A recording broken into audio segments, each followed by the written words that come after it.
And I guess then the second thing is, when it comes to selling, when it comes to the point where you say, Jesus, I really got carried away in 2000 or 2009, what the hell am I going to do with all of this wine?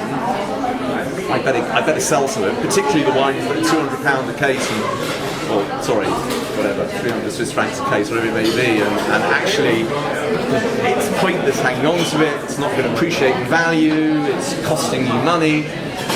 When it comes to selling wine, it's unbelievably inefficient, and that was our experience as collectors. We were amazed by the amount of work that we had to do, the amount of time that we had to spend in figuring out what we had, building the spreadsheets, sending them off to wine brokers, getting the valuations back, figuring out who was offering us what, deciding which wines we're going to get. So, burgeoning wine asset. It sure is. I mean, whether we like it or not, it is a globalizing market. This thing that was, classically fine wine, fine Bordeaux in particular, which is 90% of the market because they just make oodles of the stuff in Bordeaux and just outproduce pretty much everybody on the planet, was pretty much the preserve of the Anglo-Saxon market, and that's changed. That has completely changed, and we may, let's not avoid the elephant in the room, which is the Chinese market that drove an absurd, obscene market discontinuity up until the summer of 2011, when the market thankfully finally burst, at which point obviously prices have started to conform more to the rule. But that's a change. That's a fundamental change. Those markets aren't going to go away. The South American markets and the Asian markets and the Russian markets are opened up. So it's an asset that is globalized. So the question is, what does it look like? Well, you can't read that from here, I'm afraid. This is an article produced in the FT a few weeks ago on alternative assets, and it was looking at the performance of those alternative assets over a period of time, over a 10-year period. So the winner was classic cars. Cars has done unbelievably well. You have to pick the right car, it has to be said. There are a few cars that have accelerated in value over the last 10 years, and there are many, many cars that are wonderful things that people love that haven't. And wine comes in second position with a growth of 226% over the last 10 years. Now, that would have been way higher if you'd picked your cut-off point in June 2011. We'd probably be looking at something closer to 300% plus. This is based on an index that's made up of a fairly broad range of iconic wines from all across the world. So this is Knight Frank, which is a premier estate agent. Sorry? Yeah, people who buy and sell houses. Real estate. Thank you. Real estate company. Yeah. In London, they only deal with the real top end market, and they do this research every year.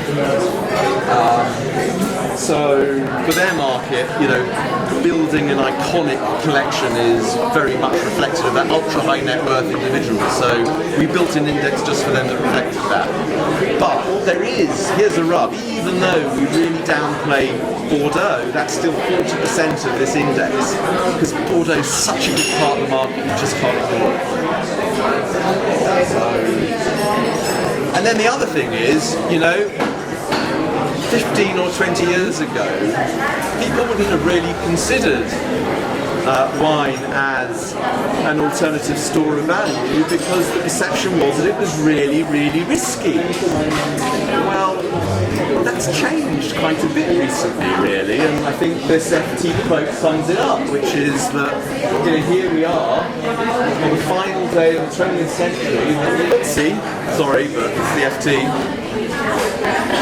A record closing at 6,950, almost 15 years later, it's still not taken that level. And last week's, by which we mean, I guess, early in October or whatever it was, bout of volatility had basically erased all the gains of this year that have been achieved to date. So people don't think of volatility in the same way as they used to, because everything, it seems, is incredibly volatile. So if you look at the Wine Owners 150, an index which is more heavy on Bordeaux and therefore which has performed less well over the last 10 years than the Knight Frank Index, growing, I think, something in the region of 116% over the last 8 years, that still has outperformed both the S&P and any global stock market index you care to name, and gold. Thankfully, gold's obviously had a bit of a bad time recently, but nonetheless, it also suffered. I mean, gold also benefited from the same market discontinuity, I suppose, to a certain extent, insofar as post-Lehman everyone wanted to put their money into things that were tangible. So, Spears Magazine. Spears is a magazine that serves the ultra-high net worth community. Anybody who is a wealth manager, or an accountant, or a lawyer, or anybody who has ultra-high net worths as their audience will tend to subscribe to Spears, certainly in a kind of English-speaking context.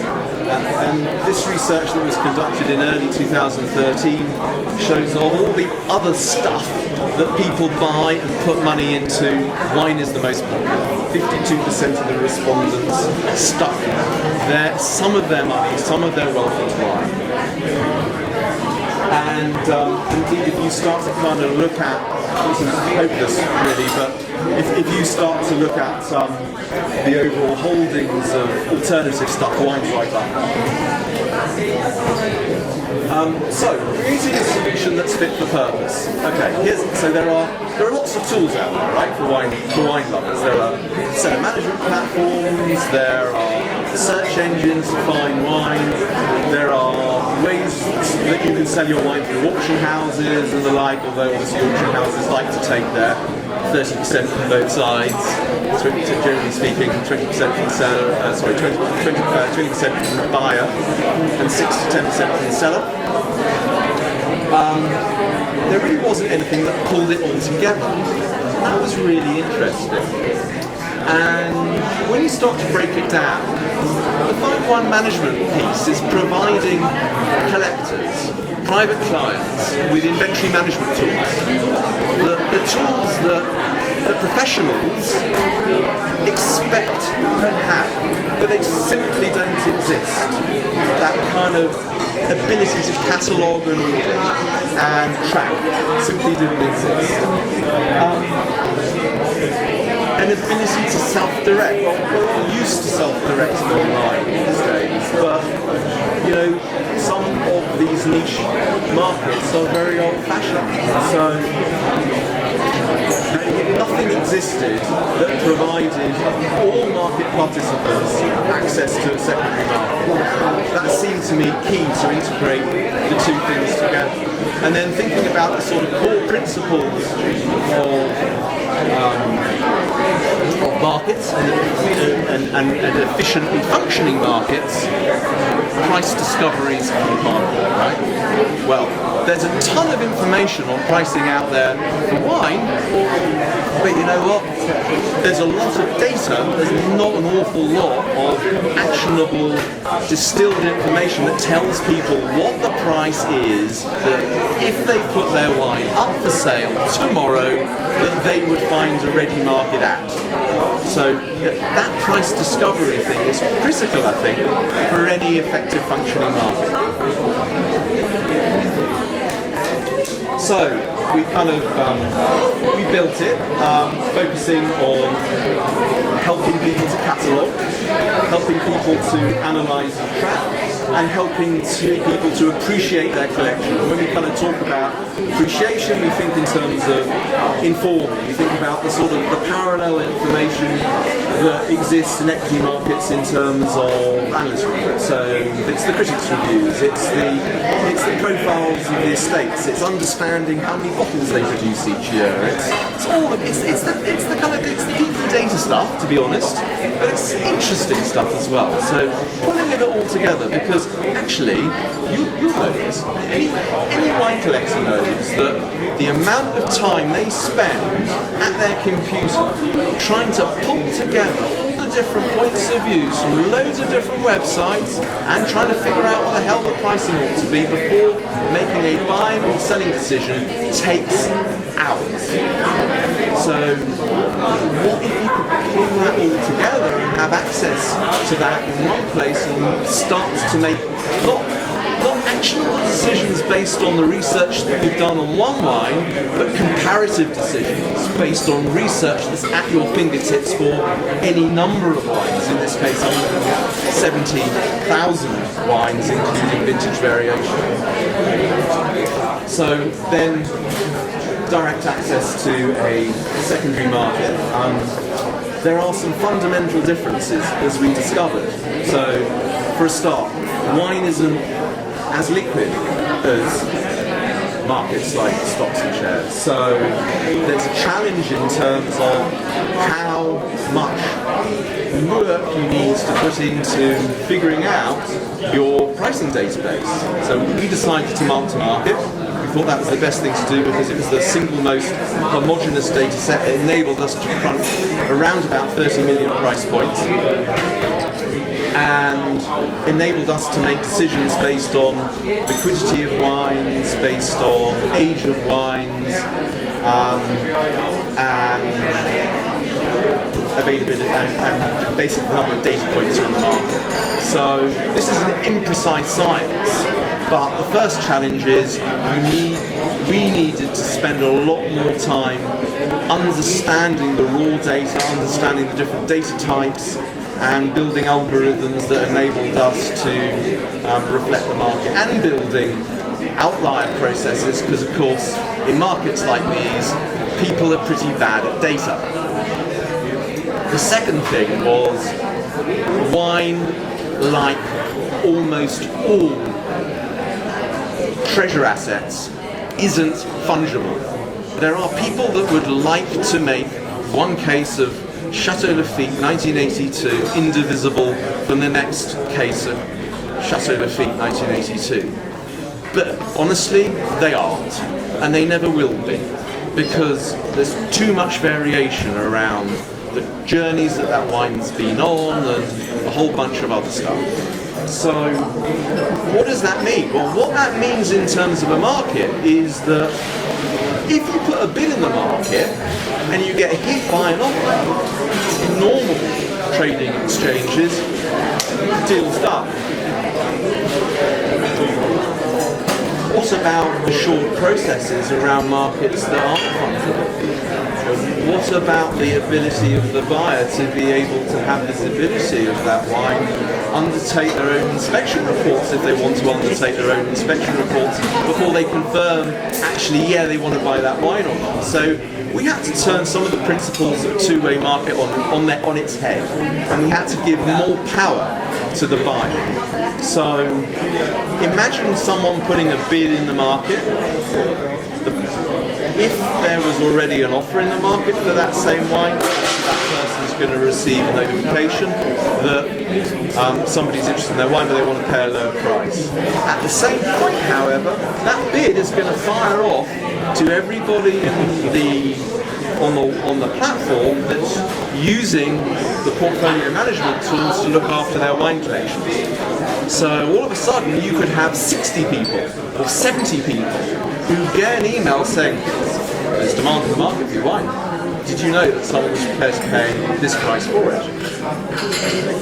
When your bid is hit by that person who offers their wine against your bid, at that point in time, you don't necessarily know anything about that wine, but you need to know everything about that wine in a market such as one. So that's why we designed the trading exchange to be a little bit different. Of course, part of a broader set of assured processes and settlement processes. That was the other thing. You know, we talked about earlier about how inefficient it was to sell wine, how much time it took to get paid, how long wine brokers tend to hold on to your wine before they pay you. Well, if you're able to squeeze that period between trade and settlement down to a matter of a day or a number of days, you have to have very good settlement processes. So that was the other lesson really. We needed to have very strong settlement processes that stood behind a two-way exchange that was kind of turned on its head. So some of the technological challenges we faced, I'll show you. As an extension to the assured processes, we built the wine passport so that you could start to build provenance. What is provenance? Provenance is history plus current condition.